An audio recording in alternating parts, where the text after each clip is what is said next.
அண்மையில் கோவை வந்திருந்த நிர்மலா சீதாராமன் அவர் மத்திய நிதியமைச்சர் அவங்க பேசும்போது 2000ஆம் ஆண்டுக்கு முன்னாடி இது வாக்காளர் பட்டியல் திருத்தங்கள் நடந்திருக்கு, இப்போ ஒரு 3 நடந்திருக்கு 2000க்கு பிறகு.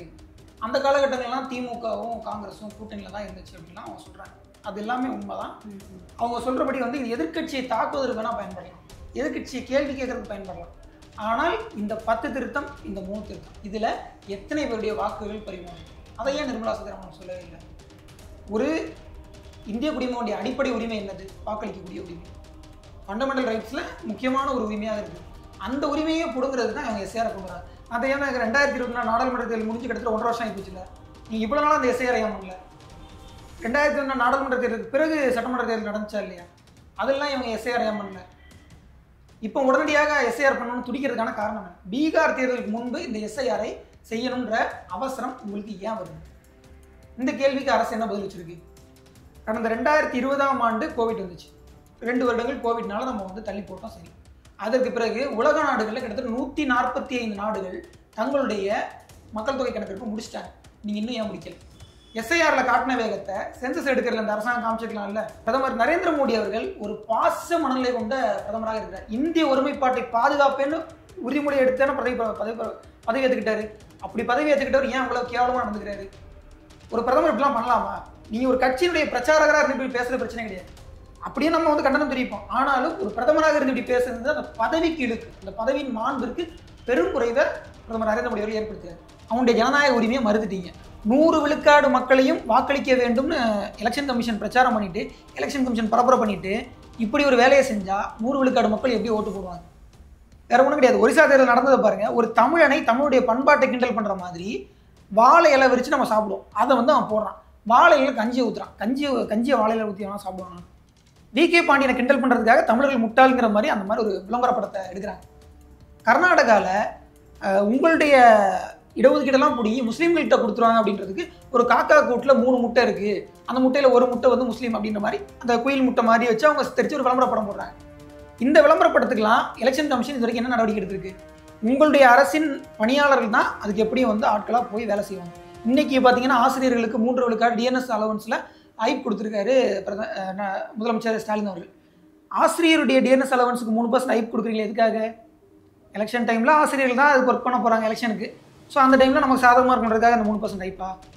அவங்க எவ்வளவோ கோரிக்கை வச்சுருக்காங்க, அதெல்லாம் பண்ண மாட்டாங்க. பணமாக வர்றது தான் அவங்க கொடுப்பாங்க. அந்த மண்ணில் நடந்த ஒரு தேசிய இன போராட்டம், அதற்கும் 2 ஸ்டேட் தியரி, 2 நாடுகள் கொள்கை தான் தீர்வு, 2 நாடு கொள்கை தான் தீர்வு அப்படின்னு சொல்லி அங்கே முன்மொழிஞ்சிட்டு வாங்கலேன். செய்யிருக்க முடியுமா அவங்களால? ஜேவிபி விட்டுருக்குமா? ஜேவிபி அதை விட பெரிய துரோக கட்சி. அவன் தன்னை கம்யூனிஸ்ட் மாதிரி காமிச்சுக்குவான். ஜேவிபி அங்கே இருக்கிறதுலே பெரிய ஃபாசிஸ்டாக வந்தான்.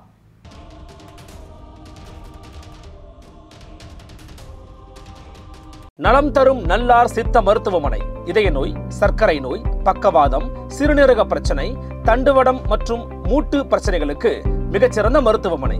கிருஷ்ணகிரி, சென்னை மற்றும் மதுரை. தொடர்புக்கு 8807666117 மற்றும் 8807666118. Nemathi Property Management. Contact 7667008999. அன்னை பர்னிச்சர்ஸ், அன்னை திருமண சீர்வரிசை பொருட்கள், டிவி, ஃபிரிட்ஜ், வாஷிங் மெஷின் உள்ளிட்ட 200க்கும் மேற்பட்ட பொருட்கள் அடங்கிய திருமண சீர்வரிசை ரூபாய் 99,000 மட்டுமே. தமிழகம் முழுவதும் இலவச டோர் டெலிவரி. தொடர்புக்கு 7550144440 9345044044. ஃபோர்த் எஸ்டேட் தமிழ் நேயர்களுக்கு வணக்கம். இன்றைய நேர்காணலில் நம்மோடு இணைந்திருப்பவர் நாம் தமிழர் கட்சியை சேர்ந்த சரவணன் அவர்கள். வணக்கம். வணக்கங்க. எப்படி இருக்கீங்க? நல்லா இருக்கேன். நீங்கள்? நல்லா இருக்கேன். இப்போ எஸ்ஐஆர் தொடர்பாக தான் தமிழ்நாட்டில் பெரும் பரபரப்பு ஏற்பட்டிருக்கு. இந்த எஸ்ஐஆர் தமிழ்நாட்டில் ஏதாவது தாக்கத்தை ஏற்படுத்தும் அப்படின்னு நினைக்கிறீங்களா? மக்களுக்கு இந்த எஸ்ஐஆர் மேலே ஒரு பயம் இருக்குது. நமக்கு வாக்கு போடுற உரிமை இருக்குமோ இருக்காதோ அப்படின்ற ஒரு பயம் இருக்குது. இது எஸ்ஐஆரை பார்த்து மக்கள் பயப்படணுமா இல்லை பயப்படக்கூடாது? அண்மையில் கோவை வந்திருந்த நிர்மலா சீதாராமன் அவர் மத்திய நிதியமைச்சர் அவங்க பேசும்போது 2000ஆம் ஆண்டுக்கு முன்னாடி இது வாக்காளர் பட்டியல் திருத்தங்கள் நடந்திருக்கு, இப்போ ஒரு 3 நடந்திருக்கு 2000க்கு பிறகு. அந்த காலகட்டங்கள்லாம் திமுகவும் காங்கிரஸும் கூட்டணியில் தான் இருந்துச்சு அப்படின்லாம் அவங்க சொல்கிறாங்க. அது எல்லாமே உண்மைதான். அவங்க சொல்கிறபடி இது எதிர்கட்சியை தாக்குவதற்கு வேணால் பயன்படலாம், எதிர்கட்சியை கேள்வி கேட்கறதுக்கு பயன்படலாம். ஆனால் இந்த 10 திருத்தம், இந்த 3 திருத்தம், இதில் எத்தனை பேருடைய வாக்குகள் பறிவாங்க? அதை ஏன் நிர்மலா சீதாராமன் சொல்லவே இல்லை? நீங்கள் எதிர்கட்சியை தாக்கி பேசுங்க, அதெல்லாம் வேற விஷயம். அந்த காலகட்டத்தில் பறிபோன வாக்குகள் எவ்வளவு? எத்தனை பேர் தங்களுடைய பெயர் பறி போயிடுச்சு, எங்களுக்கு வாக்குகள் கிடைக்கல, எங்களுடைய பெயர் வாக்காளர் பட்டியலேருந்து நீக்கப்பட்டுச்சாலும் நாங்கள் வாக்களிக்க முடியும், எத்தனை பேருடைய புகார்கள் உங்ககிட்ட வந்துச்சு? கடந்த காங்கிரஸ் அரசில் தான் நடந்துச்சுன்னு சொன்னீங்க, நீங்கள் சொல்லலாம்ல. அப்படி பாதிக்கப்பட்டது மாதிரி இப்போ பாதிக்கப்பட மாட்டாங்கன்னு என்ன உத்தரவாதம்? இது ஒரு முக்கியமான கேள்விதான்.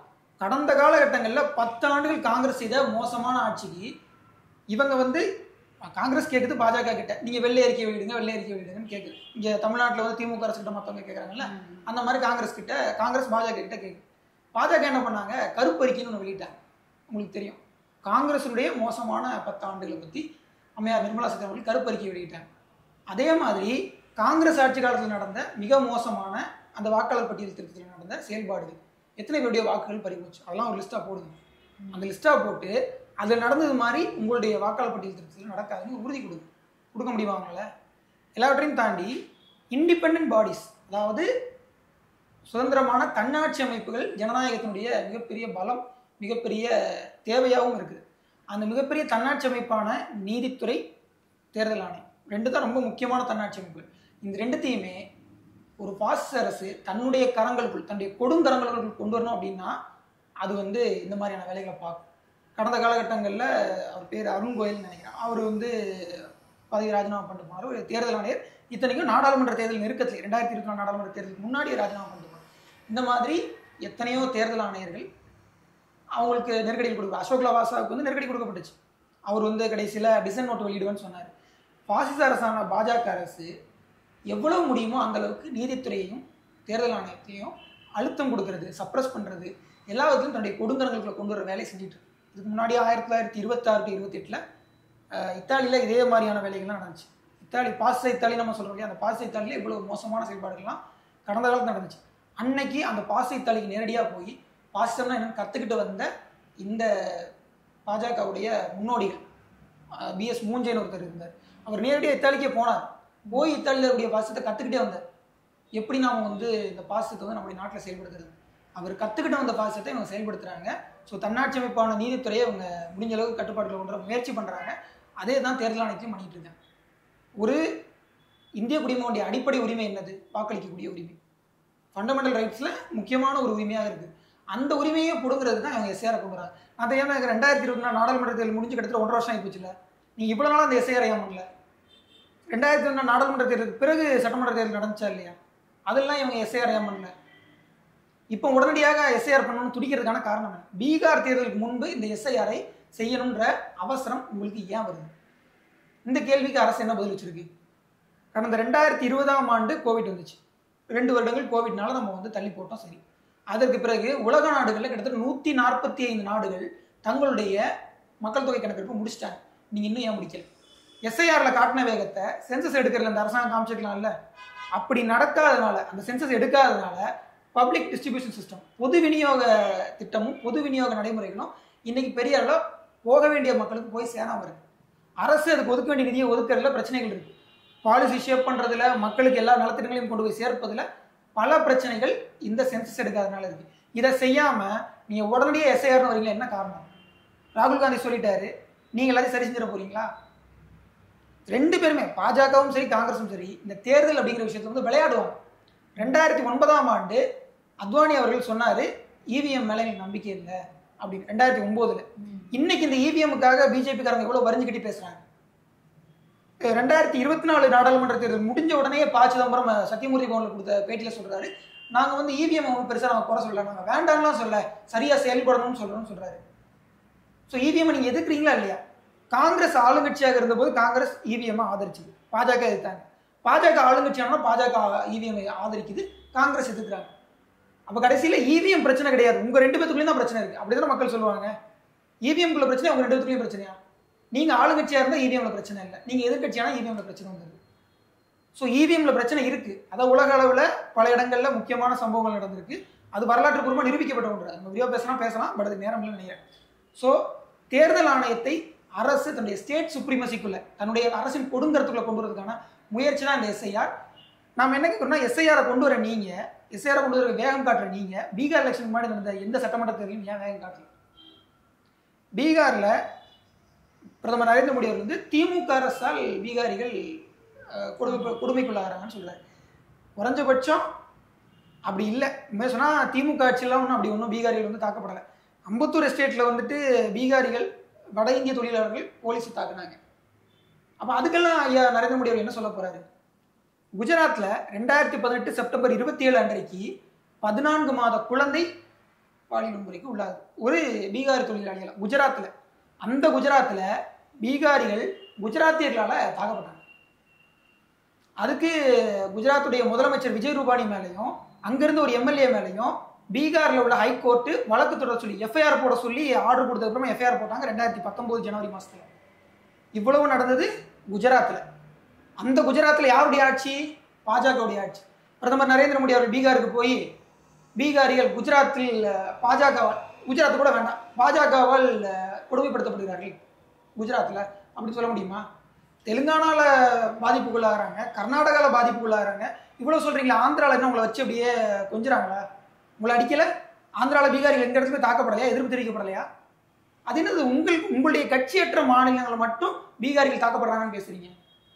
குஜராத்தில் தாக்கப்பட்டாங்கல்ல, குஜராத் யாருடைய கட்டுப்பாட்டில் இருக்கு? ஐயா மோடியுடைய கட்டுப்பாட்டில் தானே, நேரடி கட்டுப்பாட்டில் தானே இருந்துச்சு. நேரடி கட்டுப்பாட்டில் ராமராஜ்யம், ஐயா மோடியுடைய ராஜ்யம் ராமராஜ்யம் ஆச்சு. அந்த ராமராஜ்யத்துடைய நேரடி ஆளுகையின் கீழ் இருக்கக்கூடிய குஜராத்தில் பீகாரிகள் ஏன் தாக்கப்பட்டார்கள்? இதுக்கு பதில் சொல்லுவாங்களா? அநேகமாக நீங்கள் இந்த காணொலி போடும்போது பீகாரில் ரிசல்ட் வந்துடும் நினைக்கிறேன். 2 பாஜகவுடைய முதலமைச்சர்கள் இருக்காங்க, விஜய் சின்ஹாவும் சாம்ராஜ் சௌத்ரியும். பீகார் எலெக்ஷனில் இதை நீங்கள் பேசுனீங்கன்னா பீகாரில் உள்ள பாஜக ஓட்டு போட மாட்டாங்க, அப்படி தானே? தமிழ்நாட்டில் எவ்வளோ பேர் தாக்கப்பட்டாங்க? தாக்கப்பட்டதாக ஒரு உண்மை செய்தி அவங்களால சொல்ல முடியுமா?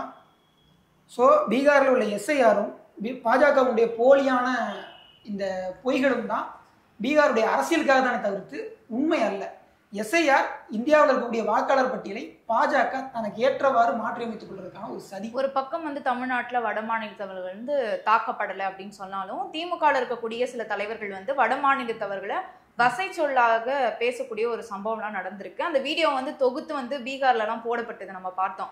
அப்ப அதை பார்க்கும்போது அங்க இருக்கக்கூடிய வட மாநிலத்தவர்கள் என்ன நினைப்பாங்க? இங்க அப்படிதான் நடக்குது போல, பாவமரியாதை தான் நடத்துறாங்க, தாக்குதல் நடக்குது அப்படின்னு தான் நினைப்பாங்க. சரி, நீங்க சொல்ற மாதிரி அப்படி அவங்க நினைப்பாங்கன்றது உண்மைதான். ஆனா தமிழ்நாட்டுக்காரங்க தாக்குறாங்கன்னா தப்பா புரிஞ்சுக்கிட்டானா? நீங்க கேட்கறவங்க எல்லாருமே பாமரர்கள். பீகார் மக்கள் நம்மை விட படிப்பில் அந்த கல்வி அறிவுல குறைவானவங்க தான், எழுத்தறிவு படிப்பறிவுல குறைவானவங்க தான். அவங்க திமுக தாக்கப்படுதுன்னு புரிஞ்சுக்காம திமுக அரசு நிலவுகின்ற தமிழ்நாட்டில் மக்கள் தாக்கப்படுகிறார்கள், தமிழர்கள் பீகாரிகளை மோசமாக நடத்தாங்கன்னு புரிஞ்சுக்கிட்டு என்ன பண்ணுவீங்க? முக்கியமான கேள்வி தானே. இப்போ பீகாரிகளை நாம வந்து கொடுமைப்படுத்துறோம்னு சொல்றீங்க. பீகாரிகளை பீகார் நல்லா வச்சுக்கிச்சா? 2024 ஏப்ரல் மாதம் வரைக்கும், போன வருஷம் ஏப்ரல் மாதம் வரைக்கும் பீகாரை சேர்ந்து ஒரு மேனுஃபேக்சரிங் யூனிட் பாம்பே ஸ்டாக் எக்ஸ்சேஞ்சில் லிஸ்ட் பண்ணப்படாது. நீங்கள் ஒரு நல்ல ஃபேக்ட்ரியை வந்து பீகாரில் கொண்டு வந்துருந்தீங்கன்னா அதெல்லாம் ஸ்டாக் எக்ஸ்சேஞ்சில் லிஸ்ட் பண்ணப்பட்டிருக்கும். ஒரு முக்கியமான தொழில் வளர்ச்சி அந்த மாநிலத்துக்கு கிடைச்சிருக்கும். பீகாரில் எத்தனை ஃபேக்ட்ரிஸ் இருக்கு பேசலாமா? ரொம்ப மோசமான தொழில் வளர்ச்சி பீகார் இன்னைக்கு வரைக்கும் வச்சிருக்கு. தமிழ்நாட்டில் 37,000 ஃபேக்ட்ரிஸ் 2017-18 மினிஸ்ட்ரி ஆஃப் இண்டஸ்ட்ரியுடைய ரிப்போர்ட். 37,000 தொழிற்சாலைகள் தமிழ்நாட்டில் இருக்கு. பீகாரில் வெறும் 3,400 தான் இருக்கு. இங்கே மக்கள் தொகை எவ்வளவு? 8 கோடி அப்ராக்சிமேட்டா. அங்கே 13 கோடி. யோசிச்சு பாருங்க, 13 கோடி மக்களுக்கு 60,000 தொழிற்சாலை தேவை. இங்கே நமக்கு 8 கோடிக்கே எவ்வளவுனா அங்கே 60,000 தொழிற்சாலை தேவை. நம்மகிட்ட 37,000 தொழிற்சாலை இருக்கு, அவங்ககிட்ட 3,000 தொழிற்சாலை தான் இருக்கு. நம்மளுடைய அந்த 37,000 தொழிற்சாலையில 20 லட்சம் தொழிலாளர்கள் வேலை பார்க்குறாங்க. அங்க இருக்கக்கூடிய அந்த 3,000 தொழிற்சாலைகளில் 1 லட்சம் பேர் தான் வேலை பார்க்குறாங்க. எவ்வளவு பெரிய கேப் உங்களுக்கு புரியுதா? ஆனால் பீகாரில் மக்கள் தொகை அதிகம். நீங்கள் ஒவ்வொரு ஆண்டு நிதி அவங்க தான் அவங்களுக்கு அதிகமாக கொடுப்பீங்க. ஃபினான்ஸ் கமிஷன் இருக்கு இல்லையா, ஃபினான்ஸ் கமிஷனில் ஒவ்வொரு ஆண்டு நிதி வந்து பீகாருக்கு தான் போகுது. இங்கே சுரண்டி அங்கே கொடுக்குறீங்க. அப்படி அந்த மாநிலத்தை வளர்த்த மாதிரி தெரியல. அப்போ என்ன அர்த்தம்? சுரண்டி நீங்கள் அங்கே கொடுக்குறீங்களா இல்லை அங்கே கொடுக்குறோங்கிற பேரில் உங்கள் வாயில போட்டுக்கிறீங்களா? இந்த கேள்வி இருக்குல்ல. சாம்ராஜ் சௌத்ரியும் விஜய் சின்ஹாவும் துணை முதலமைச்சர்களாக இருந்து பீகாரை வளர்த்தோம்னு பிரச்சாரம் பண்ணுறதை விட்டுட்டு பீகார் எலெக்ஷனில் திமுக பற்றி பேச வேண்டிய அவசியம் இருந்துச்சு. வாங்க வந்து தமிழ்நாட்டுக்கு பேசுங்க. தமிழ்நாட்டில் பீகாரிகள் தாக்கப்படுறாங்க. தமிழ்நாட்டில் 8 தடவை வந்து ரோட் ஷோ போனீங்கல்ல நாடாளுமன்ற தேர்தல் சமயத்தில், அந்த நேரத்தில் பேச வேண்டியதுதானே. ஒரிசா தேர்தல்னா தமிழ்நாட்டை பற்றி பேச வேண்டியது, பீகார் தேர்தல்னா தமிழ்நாட்டை பற்றி பேச வேண்டியது. இங்கே வரும்போது வாயை திறக்கிறது கிடையாது.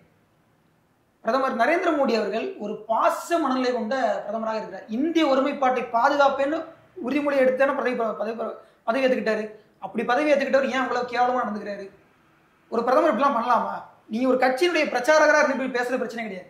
அப்படியே நம்ம வந்து கண்டனம் தெரிவிப்போம். ஆனாலும் ஒரு பிரதமராக இருந்து இப்படி பேசுறது அந்த பதவிக்கு இழுக்கு, அந்த பதவியின் மாண்பிற்கு பெரும் குறைவை பிரதமர் நரேந்திர மோடி அவர்கள் ஏற்படுத்துறாரு.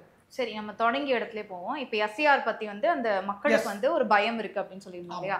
தேர்தல் ஆணையம் வந்து என்ன சொல்றாங்க அப்படின்னா, போலி வாக்காளர்கள் அதிக அளவுல இருக்காங்க. இப்போ ஒரு மாவட்டத்துல இருந்து இன்னொரு மாவட்டத்துக்கு வந்து இடம் பெயர்றாங்க அப்படின்னா, அங்க ஒரு ஓட்டர் ஐடி இருக்கு, இங்க ஒரு ஓட்டர் ஐடி இருக்கு. அதெல்லாம் வந்து திருத்தம் செய்வதற்காகவும், இறந்தவர்களுடைய பெயர்கள் வந்து நிறைய மாவட்டத்துல வந்து நீக்கப்படாம இருக்கு. அதுக்காக தான் நாங்க இதை செய்யறோம் அப்படின்னு சொல்றாங்க. இப்ப பீகார் எடுத்துக்கிட்டோம் அப்படின்னா 65 லட்சம் வாக்காளர்களை நீக்கிட்டாங்க அப்படின்னு சொல்றாங்க. ஆனா தேர்தல் ஆணையம் என்ன சொல்றாங்கன்னா, அது ஃபுல்லா வந்து போலி வாக்காளர்கள் தான். ஏன்னா பங்களாதேஷ்லாம் பக்கத்துல இருக்கிறதுனால ஊடுருவி இருக்காங்க, நிறைய பேர் அந்த மாதிரி இருக்காங்க அப்படின்னு அவங்க வாதம் வைக்கப்படுது. அப்போ இதை நம்ம இப்படி எடுத்துக்கிட்டோம் அப்படின்னா அது நல்ல விஷயம் தானே? இப்போ நீ இந்த மாதிரி போலி வாக்காளர்களை நீக்கணுங்கிறதுல எந்த மாற்று கருத்தும் கிடையாது. ஆனால் அதை பாஜக செய்யறதுங்கிறது தான் பிரச்சனை. அதை தேர்தல் ஆணையம் இண்டிபெண்டாக செஞ்சால் பிரச்சனை கிடையாது. ரெண்டாவது அதுக்கு நீங்கள் டைம் கொடுக்கணும். எவ்வளோ டைம் எடுத்துக்கிறீங்கன்றது தான்.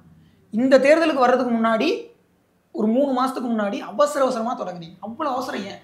அவங்க எங்களுக்கு வந்து இந்த 2 மாசமே போதும், 1 மாதமே போதும், அதுக்குள்ளே முடிச்சிருவேன்னு சொல்றாங்க எல்லா வேலைகளையும். இல்லை நீங்கள் சொல்லலாங்க, வாக்குகளை இழந்தவன் சொல்லுவான்ல. இப்போ நீங்கள் சொல்கிறீங்க அங்கே வந்து போலி வாக்காளர்களை மட்டும்தான் நீக்கிட்டாங்கன்னு தேர்தல் ஆணையம் சொல்லுதுன்னு. ஆனால் தேர்தல் ஆணையத்து மேலே குற்றச்சாட்டு வைக்கிறவங்க என்ன சொல்கிறாங்க, நான் மைக்ரெண்ட் லேபராக தமிழ்நாட்டில் ஒர்க் பண்ணுறேன். ஒரு பீகாரி சொல்கிறது, நான் மைக்ரெண்ட் லேபராக தமிழ்நாட்டில் ஒர்க் பண்ணுறேன், என்னுடைய வாக்கு அங்கே தான் இருக்குது, கடந்த தேர்தலுக்கு ஓட்டு போட்டிருக்கேன், இத்தனைக்கும் என்னுடைய வாக்காளர் பட்டியலில் என்னுடைய பேரை நீக்கிட்டாங்க. இது சரியா? அப்போது இந்த அணுகுமுறை எப்படிப்பட்டது? இப்போ பீகார் எலெக்ஷன்லாம் ஓட்டு போட்டு பண்ண மாட்டானா? பேரை எடுத்துட்டீங்க, எப்படி ஓட்டு போட்டுக்க முடியும்? முடியாது. அப்போ எப்படியும் அவனுடைய ஓட்டு இல்லை, அவனுடைய ஜனநாயக உரிமையை மறுத்துட்டீங்க. 100 விழுக்காடு மக்களையும் வாக்களிக்க வேண்டும்னு எலெக்ஷன் கமிஷன் பிரச்சாரம் பண்ணிட்டு, எலெக்ஷன் கமிஷன் பரப்புரை பண்ணிட்டு, இப்படி ஒரு வேலையை செஞ்சால் 100 விழுக்காடு மக்கள் எப்படி ஓட்டு போடுவாங்க? நீங்கள் எவ்வளோ பேருடைய பிடிங்கிருக்கீங்கன்னு உங்களுக்கு அவங்களுக்கு தான் புரியணும். எலெக்ஷன் கமிஷன் வந்து ஒரு தன்னாட்சி அமைப்புன்னு நாம தான் நம்பிக்கிட்டு இருக்கோம். அது பாஜகவுடைய ஒரு கைக்கூலி அமைப்பாக மாதிரி ரெண்டு எலெக்ஷன் நடந்து முடிஞ்சிருச்சு, 2 பொது தேர்தல் நடந்து முடிச்சு. கடந்த 2024 நாடாளுமன்ற தேர்தல் ஒரு தேர்தலாக நடந்து முடியலங்கிறதா என்னுடைய கருத்து. மிக மோசமான, மிக கேவலமான தேர்தலாக நடந்து முடிஞ்சிச்சு. அதுக்கப்புறம் கர்நாடகா தேர்தல், அது அதை விட கேவலம். ஒரிசா தேர்தல் ரொம்ப ரொம்ப மோசம், வேற ஒன்றும் கிடையாது. ஒரிசா தேர்தல் நடந்ததை பாருங்க, ஒரு தமிழனை தமிழுடைய பண்பாட்டை கிண்டல் பண்ணுற மாதிரி வாழை இலை விரிச்சு நம்ம சாப்பிடுவோம், அதை வந்து அவன் போடுறான். வாழை இலை கஞ்சியை ஊற்றுறான், கஞ்சியை வாழை இலை ஊற்றி அவன் சாப்பிடுவானா? வி.கே. பாண்டியனை கிண்டல் பண்ணுறதுக்காக தமிழர்கள் முட்டாளுங்கிற மாதிரி அந்த மாதிரி ஒரு விளம்பர படத்தை எடுக்கிறாங்க. கர்நாடகாவில் உங்களுடைய இடஒதுக்கீடெல்லாம் பிடிங்கி முஸ்லீம்கள்கிட்ட கொடுத்துருவாங்க அப்படின்றதுக்கு ஒரு காக்கா கூட்டில் 3 முட்டை இருக்குது, அந்த முட்டையில் ஒரு முட்டை வந்து முஸ்லீம் அப்படின்ற மாதிரி அந்த குயில் முட்டை மாதிரி வச்சு அவங்க சித்தரித்து ஒரு விளம்பர படம் போடுறாங்க.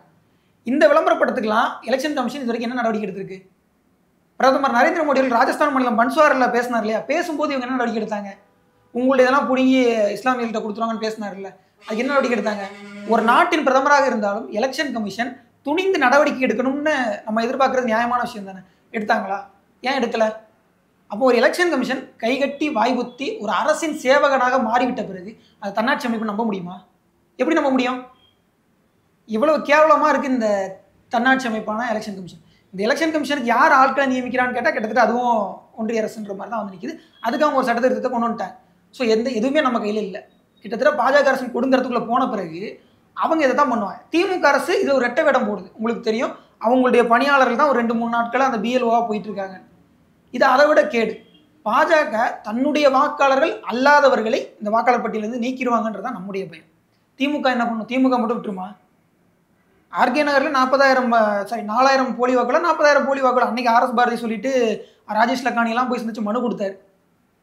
இன்னைக்கு அந்த போலி வாக்காளர்களை நீக்கணுன்ற எந்த மாற்று கருத்தும் கிடையாது. நீங்கள் எங்களுடைய வாக்குகளை சேர்த்து நீக்கிட்டீங்கன்னா நான் திமுகவுக்கும் ஓட்டு போட மாட்டேன், அதிமுகவுக்கும் ஓட்டு போட மாட்டேன், நாம் தமிழுக்கு ஓட்டு போடுவேன்னு சொல்கிறவங்களுடைய வாக்காளர் பட்டியலுடைய கூடிய பேரை நீக்கிட்டாங்க. என்ன பண்ணுறது? நீங்கள் எதுக்கு திமுக ஆட்களை அனுப்புறீங்க? இது ஒரு கேள்வி தானே. இந்த கேள்விக்கு அவங்க பதில் சொல்லணும். முதலமைச்சர் ஸ்டாலின் அவர்கள் நாங்கள் இதை எதிர்ப்போன்னு பேசுகிறார், ஒரு ரெட்டை வேடம் போடுறாரு. இதை தமிழ்நாட்டில் நடைமுறைப்படுத்தாமல் இருக்கிறதுக்கு உங்களுடைய அரசின் பணியாளர்களுக்கு அதுக்கு ஒத்துழைப்பு கொடுக்காம இருந்தாலே போதும். சுப்ரீம் கோர்ட் சொல்றதுக்கு முன்னாடியே நீங்க அவங்க தரப்புல வந்து திமுக மற்றும் அதனுடைய கூட்டணி கட்சிகள் தான் ஆர்ப்பாட்டம் செஞ்சிருக்காங்களே. ஆர்ப்பாட்டம் பண்ணுவாங்க, அடையாளம் தானே. ஆர்ப்பாட்டத்துக்கு அவங்களுக்கு மட்டும்தான் அனுமதி, மற்றவங்க அனுமதி பண்ணுறதுக்கு இவங்க அனுமதி கொடுக்க மாட்டாங்க. கேட்டால் பெருநகர காவல் விதி அப்படின்னு சொல்லிட்டு அவங்க காவல் விதியை சொல்லுவாங்க. மற்றவங்களுக்கு பர்மிஷன் கொடுத்தாங்களா? ரெண்டாவது, நீங்கள் சொல்கிற திமுக ஒரு போலியான ஆர்ப்பாட்ட நாடகம் தான் போட்டிருக்கு. அது உண்மையான ஆர்ப்பாட்டம் கூட கிடையாது. உண்மையாகவே நீங்கள் வந்து அந்த எஸ்ஐஆரை விரும்பலைன்னா நீங்கள் எதுக்கு உங்களுடைய நபர்களை வந்து அந்த இதுக்கு அனுப்புறீங்க? இப்போ உச்ச நீதிமன்றம் வரைக்கும் திமுக சார்பாக மனு போட்டிருக்காங்க இல்லையா, எஸ்ஐஆர் வேண்டாம் அப்படின்னு. அதெல்லாம் போடுவாங்க. நான் என்ன கேட்குறேன்னா, இந்த எஸ்ஐஆர் வேணான்னு சொல்கிற நீங்கள் அதுக்கு எதுக்கு உங்களுடைய அரசின் பணியாளர்களை அனுப்புறீங்க? ஆட்களை அனுப்புறது நீங்கள் தானே. உங்களுடைய அரசின் பணியாளர்கள் தான் அதுக்கு எப்படியும் வந்து ஆட்களாக போய் வேலை செய்வாங்க. இன்றைக்கி பார்த்தீங்கன்னா ஆசிரியர்களுக்கு 3 விழுக்காடு டிஎன்எஸ் அலவன்ஸில் ஐப் கொடுத்துருக்காரு முதலமைச்சர் ஸ்டாலின் அவர்கள். ஆசிரியருடைய டிஎன்எஸ் அலவன்ஸுக்கு 3% ஐப் கொடுக்குறீங்களா? எதுக்காக? எலெக்ஷன் டைமில் ஆசிரியர்கள் தான் அதுக்கு ஒர்க் பண்ண போகிறாங்க எலெக்ஷனுக்கு. ஸோ அந்த டைமில் நமக்கு சாதகமாக இருக்குன்றதுக்காக அந்த 3% டைப்பா அவங்க எவ்வளவோ கோரிக்கை வச்சுருக்காங்க, அதெல்லாம் பண்ண மாட்டாங்க. பணமாக வர்றது தான் அவங்க கொடுப்பாங்க. ஸோ திமுக வந்து இதில் பச்சை நாடகம் போடுறதுங்கிறதா உண்மை. இப்படி சொல்கிறவங்க ஏன் வட இந்தியர்களுடைய வருகையை பற்றி பேச மாட்டேங்கிறாங்க? வட இந்தியர்கள் தமிழ்நாட்டில் வந்து லட்ச லட்சமாக குவிகிறாங்க இல்லையா, அதை பற்றி ஏன் இன்னைக்கு வரைக்கும் திமுக வாய் திறக்க மாட்டேங்குது? தமிழ்நாட்டின் வேலை தமிழர்களுக்கேன்னு சொல்லிட்டு 75 விழுக்காடு இருக்குது அப்படின்னு சொல்லி சட்டம் கொண்டு வரேன் ஐயா ஸ்டாலின் அவர்கள் கடந்த சட்டமன்ற தேர்தலில் சொன்னார்ல, ஏன் இன்னைக்கு வரைக்கும் கொண்டு வரல? அதுக்கப்புறம் வந்த சித்தராமையா அவர்கள் சட்டம் கொண்டு வர முயற்சி பண்ணி அது தோத்து போச்சு. அதை அவரால் கொண்டு வர முடியல, நிறைய நெருக்கடிக்குள்ளானார். அவர் முயற்சி பண்ணி தோத்துட்டார். நீங்கள் முயற்சியே பண்ணலையே ஏன்? இந்த ஒரு கேள்வி இருக்குது. இன்னும் சட்டமன்றத்தில் 3 நாள் சட்டமன்றம் நடத்திருக்காங்க. 3 நாள் சட்டமன்றத்தில் அவ்வளவு கேடான மசோதாக்களை கொண்டு வந்திருக்காங்க. தனியார் பல்கலைக்கழக சட்ட வரைவு மசோதான்னு சொல்லிட்டு அதுலேயுமே பார்த்தீங்கன்னா அது வந்து 5 நிமிஷம் கூட விவாதிக்கல. அந்த மசோதா வந்து 5 நிமிஷம் கூட விவாதிக்கல. அரசு உதவி பெறும் கல்லூரிகளை தனியார் கல்லூரிகளாக மாற்றுறதுக்கான வேலை அந்த மசோதா கொண்டு வராங்க. ஆம் என்போர் ஆம் என்க, இல்லை என்போர் இல்லை என்க. இதுதான். இதை தாண்டி வேறு என்ன பேசியிருக்கீங்க? 3 நாள் சட்டமன்றம், 100 நாள் சட்டமன்றம் நடத்தும்னு சொல்லி தான் இந்த திமுக ஆட்சிக்கு வந்தது. ஒரு வருஷமாவது 100 நாள் சட்டமன்றம் நடத்திருப்பாங்களான்னு கேளுங்க. இவ்வளவு கேடான ஆட்சி செஞ்சுட்டு நாங்கள் நல்லா ஆட்சி செய்கிறோம்னு திமுக கொஞ்சம் கூட சளைக்காமல் விளம்பரப்படுத்துது. அதனால தான் சீமான் என்ன சொல்கிறாரு, இது ஒரு விளம்பர மாடல், விளம்பரம் மட்டும்தான் பண்ணுது, உண்மையாக எதுவுமே செய்யலை. இப்போ முற்போக்கு புத்தக கண்காட்சி திமுக சார்பாக வள்ளுவர் கோட்டத்தில் நடைபெற்றிருக்கு.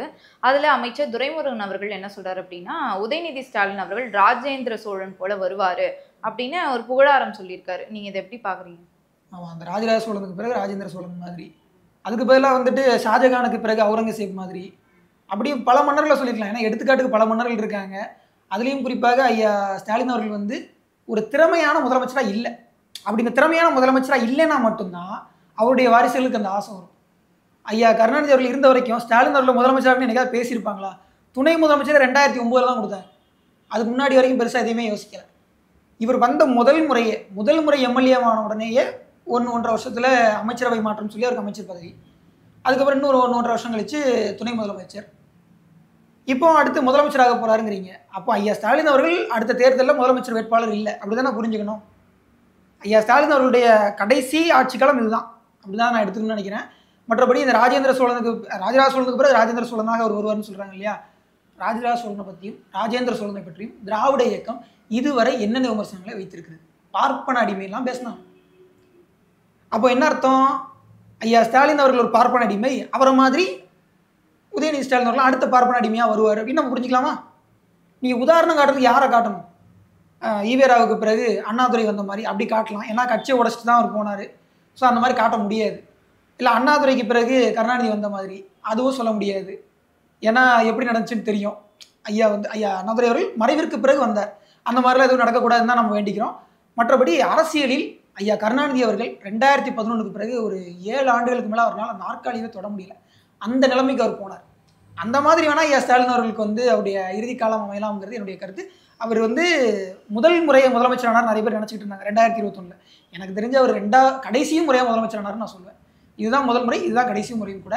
நிச்சயமாக ஒன்று அடுத்து உதயநிதி வந்தாருனாலும் அவருடைய கனவு அவ்வளோதான், தோத்து போனாங்கனாலும் அவருடைய கனவு அவ்வளோதான். அதனால ஸ்டாலின் அவர்கள் வந்து தோல்விக்கு தயாராகிட்டார்னு நான் நினைக்கிறேன். அடுத்த இந்த புத்தக கண்காட்சியில் இன்னும் சிறப்பாக என்ன நடந்துச்சு அப்படின்னா, புரட்சி பாடகர் கோவன் அவர்களுடைய நிகழ்ச்சி நடந்தது. அதில் தாவேக்காவை அட்டாக் பண்ணுற மாதிரியான பாடல் வந்து பாடியிருந்தார். இப்போ அதிமுக ஆட்சியை எடுத்து பார்த்தோம் அப்படின்னா, தொடர்ச்சியாக வந்து டாஸ்மாக் எதிராக குரல் கொடுத்தவர் அவர் தான். ஆனால் இந்த 4 ஆண்டுகளாக பார்த்தோன்னா அவர் எங்கே போனார் அப்படின்னே தெரில. டாஸ்மாக் எதிராக பேசுகிற மாதிரியான எந்த ஒரு விஷயமும் வந்து பதிவாகலை. இப்போ வந்து விஜய் அவர்களுடைய வருகையினால தாவேக்காவை அட்டாக் பண்ணி பேச ஆரம்பிக்கிறாரு. இது எப்படி பார்க்குறீங்க? நான் வந்து இந்த மாதிரியான போராளிகளை, அவங்க உண்மை போராளிகளோ போலி போராளிகளோ, போராட்டம் செய்வதாக தங்களை காண்பித்துக் கொள்பவர்களை நியாயமாக மதிப்பிடணும்னு நினைப்பேன். கோவன் அவர்கள் 2016க்கு முன்பு, அந்த தேர்தலுக்கு முன்பு அவர் வந்து அம்மையார் ஜெயலலிதா அவர்களை பாடி, அதாவது ஊத்தி கொடுத்த உத்தமிங்கிற வார்த்தையை பயன்படுத்தி பாடி, அதனால் அவர் சிறைக்கு போனார், எல்லாத்துக்கும் தெரிஞ்ச விஷயம்தான். அந்த மாதிரி பாடிய ஐயா கோவன் அவர்கள் கடந்த 4.5 ஆண்டுகளில் மது ஒழிந்து விட்டதா, ஒழியாமல் இருக்கும் பட்சத்தில் ஏன் அவர் பாடலைங்கிற ஒரு கேள்வி எனக்கே இருக்குது. திராவிட மாடல் ஆட்சியை அவர் சாடி ஒரு பாடல் பாடியிருக்கார், நானுமே பார்த்தேன். பெரும்பாலான ஊடகங்கள் அதை வெளியிடலையான்னு தெரியல. வினவு என்கின்ற அந்த இணைய வலையொலியில் தான் அது வந்து வெளியாகும். அந்த இணைய வழியிலேயே கிட்டத்தட்ட திமுக சார்புக்கு ரொம்ப போன மாதிரி தான் இருக்குது. முழுக்க முழுக்க ஐயா கோவன் அவர்கள் வந்து 2021க்கு பிறகு திமுகவுடைய ஆட்சியில் இருக்கக்கூடிய கேடுகளை வந்து சாடி எந்த பாடலையும் பாடலை, பாடி அந்த வினவுல வந்த மாதிரி நானும் எதுவும் பார்க்கல. அப்போ நமக்கு என்ன தோணுதுன்னா, ஐயா கோவன் அவர்கள் அமைதியாயிட்டாரா அப்படிங்கிற ஒரு கேள்வி இருக்கு. அன்றைய காலகட்டங்களில் காவிரியுடைய தீர்ப்பு வந்துச்சு 2017-18 காலகட்டங்கள். தண்ணி வந்து தஞ்சாவூர்னு சொல்லிட்டு தஞ்சாவூரில் ஒரு மாநாடு போட்டு பாடலாம் வெளியிட்டார் ஐயா கோவன் அவர்கள். நான் அந்த மாநாட்டுக்கு கூட போயிருந்தேன்.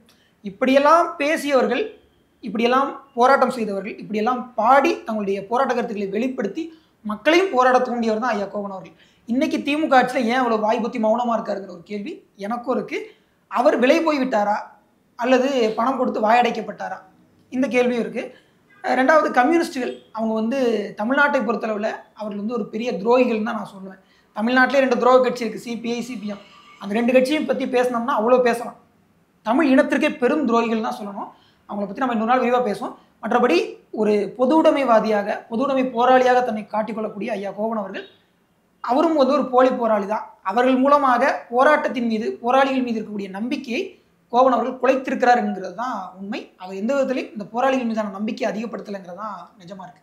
சரி, சிபிஐ, சிபிஎம் இந்த 2 கட்சிகளையும் ஏன் துரோக கட்சிங்கன்னு நீங்கள் குறிப்பிடுறீங்க? சிபிஎம் அந்த கட்சியினுடைய மத்திய குழு உறுப்பினர், அவங்களுக்கு வந்து பொலிட் பீரோன்னு ஒன்று இருக்கும், அதனுடைய மத்திய உறுப்பினர் ஏஆர் சிந்து அவர்கள்.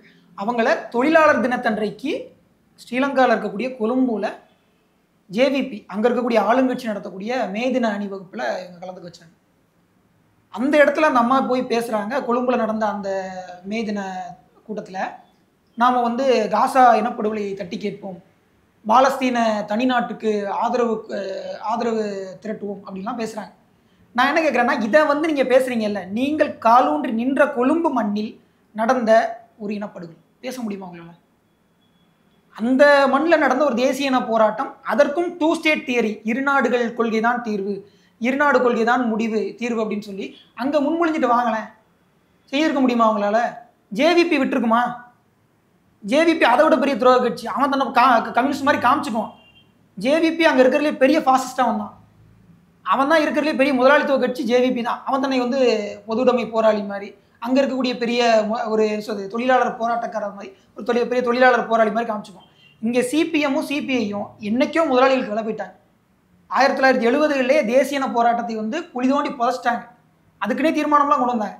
இப்படி தேசிய இன போராட்டத்தை, தமிழ் தேசியத்தை குழி தோண்டி புதைத்தது இந்த சிபிஎம் தான். இப்படி முழுக்க முழுக்க தமிழ் இன துரோகத்தை செய்த இந்த கட்சி கேரளாவில் என்ன பண்ணிட்டு இருக்கு? அங்கே இன அரசியல் தானே பேசுகிறாங்க. பெங்காலில் என்ன பேசுனீங்க? அங்கே இன அரசியல் தான் பேசுனாங்க. ஸோ அங்கே மட்டும் இன அரசியல், இங்கே மட்டும் தேசிய இன அரசியல் உங்களுக்கு என்ன கசக்குது? வேற ஒன்றும் கிடையாது. ஐயா தா பாண்டியன் அவர்கள் மறைந்து விட்டார். அவர் உயிரோடு இருக்கும்போது நான் அவர் மேலே ரொம்ப மதிப்பு வச்சுருந்தேன். அவருக்கு ஈழம்ங்கிற வார்த்தையை பிடிக்காது. ஏன்னா அந்த வார்த்தையை பயன்படுத்தினா சிங்களருடைய இறையாண்மை பாதிக்கப்படுமா? அதனால தான் இலங்கை அமைதி இயக்கம்னு ஒன்று வச்சு நடத்தினதாக ஐயா திருமாவளவன் அவருடைய அந்த தாய்மொழிதலில் சொல்கிறார். அப்போ நமக்கு என்ன கேள்வி வருது? ஒரு தமிழனாக பிறந்த தா பாண்டியன் அவர்களுக்கே சிங்களர்களுடைய இறையாண்மையை பற்றி தான் கவலை இருக்குது. இதுதான் கம்யூனிஸ்டுடைய கேவலமான புத்திங்கிறது. தமிழ்நாட்டில் இருக்கக்கூடிய கம்யூனிஸ்டில் பெரும் இன துரோகிகள். அதனால தான் நம்ம கேட்க வேண்டியதாக இருக்குது. ஏஆர் சிந்து அங்கே அனுப்புனீங்களே, தமிழ்நாட்டை பற்றி யோசிச்சுட்டு தான் அனுப்புனீங்களா? தமிழ்நாடு சிபிஎம் அதை தன்னுடைய ட்விட்டர் பேஜில் போட்டாங்க, யூடியூப் பேஜ்லேயும் போட்டாங்க. யூடியூப் பேஜில் உள்ள வீடியோ ப்ரைவேட் பண்ணுறாங்க. ஏன் பண்ணுறீங்க? ஓட்டிங்களா? அது அப்படியே இருக்க வேண்டியதானே? ப்ரைவேட் பண்ணிட்டாங்க. ஏன்னா இங்கே இருக்கிற பார்த்தா காரி துப்போன்னு தெரியும். சோரத்தான் திங்குறீங்கன்னா நீங்கள் குறைஞ்சபட்சம் அந்த வீடியோ வெளியிட்டு இருப்பீங்களா?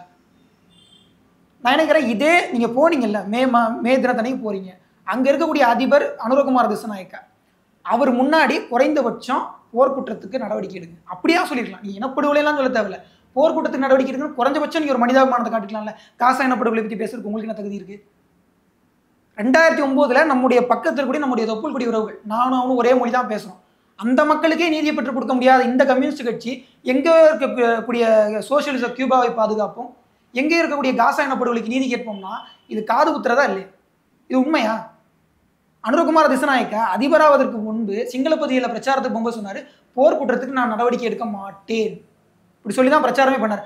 அவன் அதிபரான உடனே இந்த தீக்கதிரிதலில் இவங்க தான் வெளியிட்டாங்க. தீக்கதிரிதலில் இவங்க போடுறாங்க, இலங்கையில் அமைதி பிறந்து விட்டது, சிங்களர்கள், தமிழர்கள், முஸ்லீம்கள் எல்லாரும் ஒன்றா சேர்ந்து வாழ போகிறாங்கன்னு. இந்த 1.5 வருஷத்தை ஒன்றா சேர்ந்து வாழ்ந்ததுன்னு பேசலாமா? கேவலமாக இருக்கும். முழுக்க முழுக்க இனவன்மத்தை தூண்டி விட்டு தான் இந்த ஜேவிபி ஆட்சியவே பிடிச்சது. அந்த ஜேவிபியோட இந்த கம்யூனிஸ்டுகள் போய் கை குலுக்கினா ஒரு தமிழன் சிபிஎம்மை இன துரோகின்னு சொல்லத்தான் செய்வான். சீமான் அவர்கள் மாநாடு தொடர்ச்சியாக நடத்திட்டு வர்றாரு. மரங்களுக்கான மாநாடு, இயற்கை சார்ந்த நிறைய மாநாடுகள் நடத்திட்டு வர்றாரு. தற்போது கூட ஆடு மாடுகளுக்கான மாநாடு நடத்தியிருந்தாரு.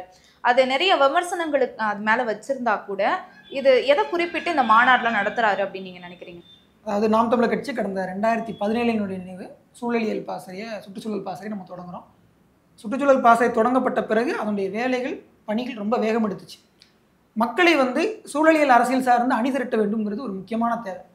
லெனினோ மாவோவோ அவங்களாமே மக்களை அணிதிரட்டுறதுக்கு அவங்களுடைய வாழ்வியல், அவங்களுடைய குறிப்பாக அவங்களுடைய வாழ்வாதார தன்மை, அவங்க வர்க்கமாக ஏழை வர்க்கமாக நடுத்தர வர்க்கமாக இருக்கான்றதெல்லாம் அவங்க வச்சு அணிதிரட்டணுங்கிறத சொல்லியிருந்தாங்க. நாம் சூழலியல் அரசியலை வச்சு நம்முடைய மக்களுடைய வாழ்வாதாரத்தை புரிஞ்சுக்கிட்டு அது சார்ந்து அணிதிரட்டணுங்கிற முடிவுக்கு வர்றோம். அப்படி தான் 2016 தேர்தல் செயல்பாட்டு வரைவு நம்ம அறிக்கை கொடுக்கல, ஆனால் மேனிஃபெஸ்டோன்னு தான் நம்ம இங்கிலீஷில் சொல்கிறோம். ஸோ அப்படிப்பட்ட ஒரு மேனிஃபெஸ்டோவை நம்ம அதை வெளியிட்டிருக்கோம். அதில் சூழலியல் அரசியல் சார்ந்து எல்லாமே வைக்கப்படுது. அம்பேத்கர் சொன்ன ஸ்டேட் சோஷியலிசத்துடைய முக்கியமான கூறு வேளாண்மை அரசினுடைய பணியாக இருக்க வேண்டும், அரசினுடைய முக்கியமான துறையாக இருக்கும். அரசு பணியாகவே வேளாண்மையை மாற்றும்ன்றது அம்பேத்கர் 1948 ஸ்டேட் அண்ட் மைனாரிட்டிஸ்ங்கிற அந்த ப்ரப்போசலில் சொன்ன விஷயம். ஸோ அதை தான் நம்ம கொண்டு வரோம். அதன் அடிப்படையில் ஆடு மாடுகளுடைய மாநாடு மேய்ச்சல் நில உரிமை மீட்புக்காக உருவாக்கப்படுது. இந்தியாவில் கிட்டத்தட்ட 2 லட்சம் ஹெக்டேர், 2 கோடி ஹெக்டேர். ஸோ அந்த அளவிற்கு மேய்ச்சல் நிலங்களை நம்ம இழந்திருக்கோம் 1880 2010 வரைக்கும். ஸோ இந்த காலகட்டங்களில் இழந்த புல்வெளிகள் மேய்ச்சல் நிலங்கள்னால எந்த அளவிற்கு கால்நடை வளர்ப்பு குறைஞ்சிது, மேய்ச்சலிய சமூகங்களுடைய வாழ்வாதாரங்கள் எந்த அளவுக்கு பாதிக்கப்பட்டுச்சு, இது குறித்து ஏதாவது ஆய்வு இருக்கா? இல்லை. ஆனால் குறைஞ்சிருக்கா? ஆமாம் குறைஞ்சிருக்கு. சில நேரங்களில் சில ஆய்வாளர்கள் அதை முன்னெடுக்கிறாங்க, அதை பேசுகிறாங்க. தமிழ்நாடு மேய்ச்சலிய கூட்டமைப்புன்னு ஒன்று இருக்குது. கடந்த 2024 தமிழ்நாடு மேய்ச்சலிய மாநாடு நினைக்கிற ஒரு கான்க்ளேவாக நடந்துச்சு. அமைச்சர் மூர்த்தி அவர்கள் போய் கலந்துக்கிட்டு என்கிட்ட 100 மாடு இருக்குது, நான் இப்போவும் அமைச்சர் தான், இப்போவும் பெருமையாக விவசாயின்னு சொல்லிக்கிறேன் அப்படின்னு ஒரு அமைச்சர் மூர்த்தி அவர்கள் தன்னை விவசாயம் சொல்லிட்டு 100 மாடு வச்சிருக்கின்றதை எடுத்துக்காட்டாக சொல்கிறார். அமைச்சர் KN நேரு அவர்கள் தன்னுடைய வயலுக்கு சாண எரு போடுவதற்காக 500-600 மாடு வளர்க்குறேன்னு சொல்கிறார்.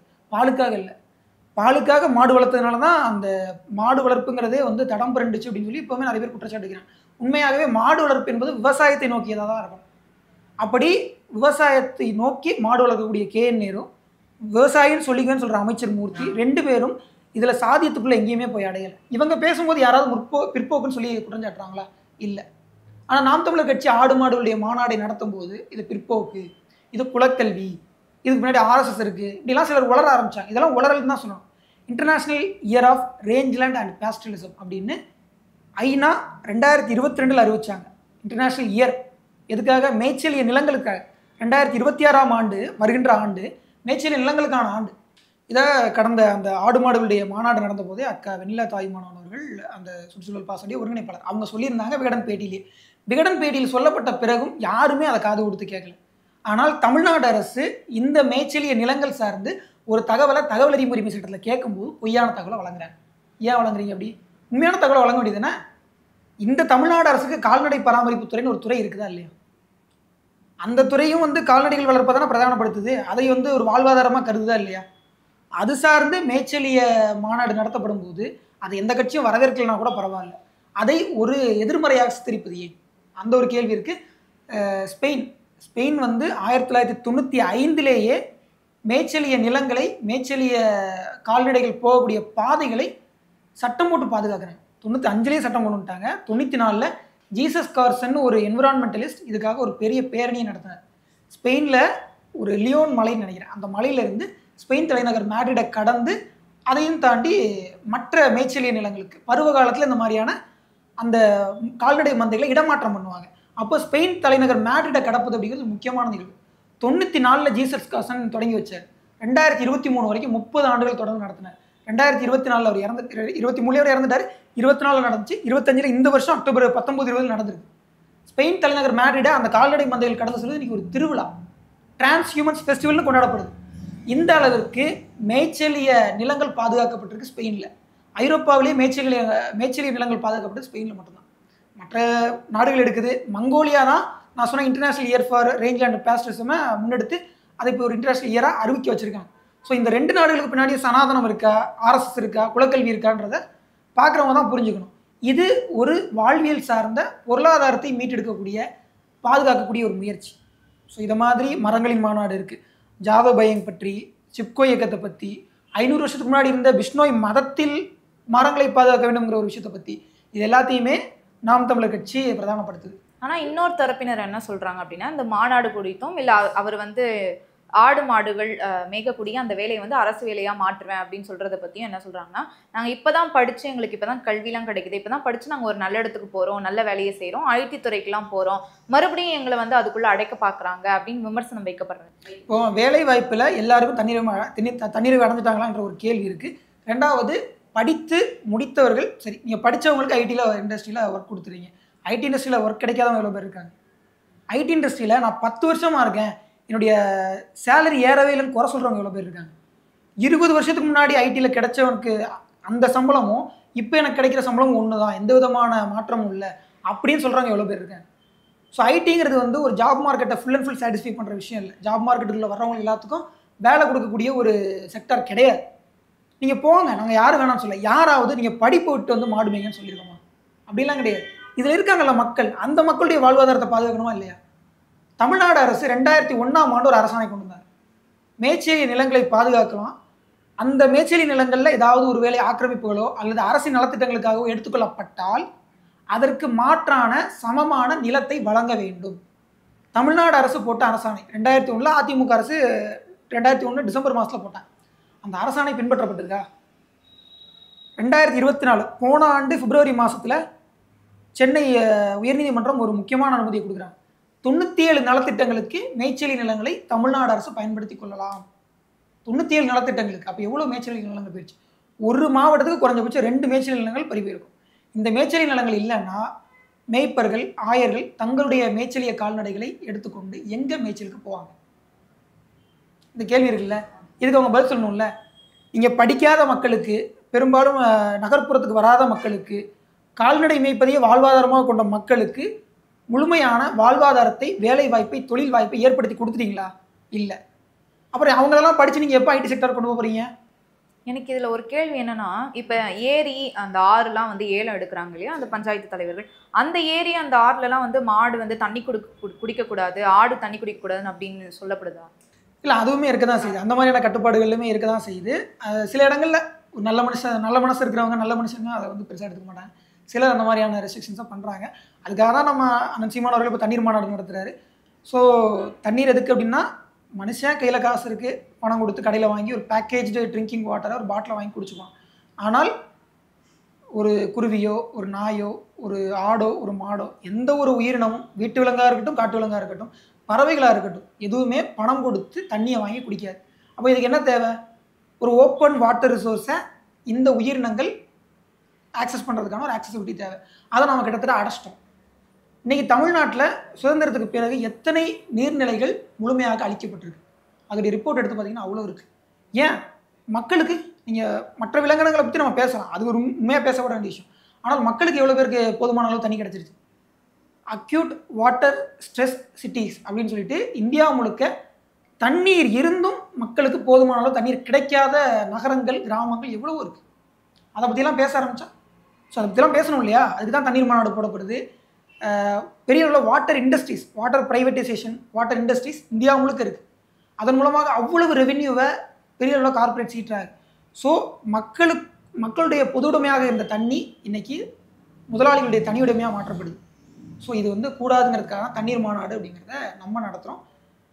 உண்மையாக சொல்லணும்னா, இந்த ஜாதிக்கு மாநாடு போட்டு, இந்த கடவுளுக்குன்னு மத மாநாடுகளை போட்டு, சாமிக்குன்னு ஒரு மாநாடு போட்டு மக்களை திரட்டுவதை விட, சூழலியலுக்கு மாநாடு போட்டு, ஒரு தண்ணிக்கு, ஒரு மரத்துக்கு, ஒரு காற்றுக்கு மாநாடு போட்டு மக்களை திரட்டுவது ரொம்ப நல்லது. டெல்லியில் வந்து ஒரு 4 நாளைக்கு முன்னாடி காற்று மாசுக்காக ஒரு பெரிய போராட்டமே நடந்துச்சு. கொச்சபம்பால் தண்ணிக்காக பெரிய வாரே நடந்துச்சு, வாட்டர் வார். எனக்கு தெரிஞ்சு இயர்லி 2000 நடந்த விஷயம் அது. ஸோ இந்த மாதிரி மரம், கேரளாவில் வந்துட்டு அந்த அவங்க பேர் எனக்கு மறந்து போச்சு, மயிலம்மான்னு நினைக்கிறேன். ஸோ இந்த மாதிரி கோலா கம்பெனிக்கு எதிராக பல சைலண்ட்டான சின்ன சின்ன ரெவல்யூஷன்ஸ்லாம் நடந்திருக்கு. ஸோ நமக்கு தேவை சூழலியல் சார்ந்த அரசியல், சூழலியல் சார்ந்த விழிப்புணர்வு. மக்கள் எல்லா விதத்துலையுமே தங்களுடைய நலன்களை அடைய வேண்டும். கிளைமேட் ஜஸ்டிஸ்னு ஒரு வார்த்தையை பயன்படுத்துகிறாங்க. நமக்கு பாதுகாப்பான தட்பவெப்பநிலை கிடைக்கணுங்கிறது தான் இன்றைக்கி அந்த வார்த்தைக்கான நோக்கம். என்விரான்மெண்டல் ஜஸ்டிஸுங்கிற ஒரு வார்த்தையை கூட இன்றைக்கி பயன்படுத்தலாம். அந்த அளவுக்கு நமக்கு தேவையான நலன் சார்ந்த சூழலியலை நாம் எடுத்துக்கணும்னா அதுக்கு நாம் நிறைய பேசணும். சோசியல் ஜஸ்டிஸ் மாதிரி என்விரான்மெண்டல் ஜஸ்டிஸும் எதிர்காலத்தில் மக்களுக்கு நிறைய தேவைப்படும் நான் நினைக்கிறேன். மக்களுக்கு இந்த மாதிரியான சூழல் சார்ந்த ஒரு விழிப்புணர்வு வரணும், அரசும் இதற்கான நடவடிக்கை எடுக்கணும் அப்படின்னு நம்ம நம்புறோம்.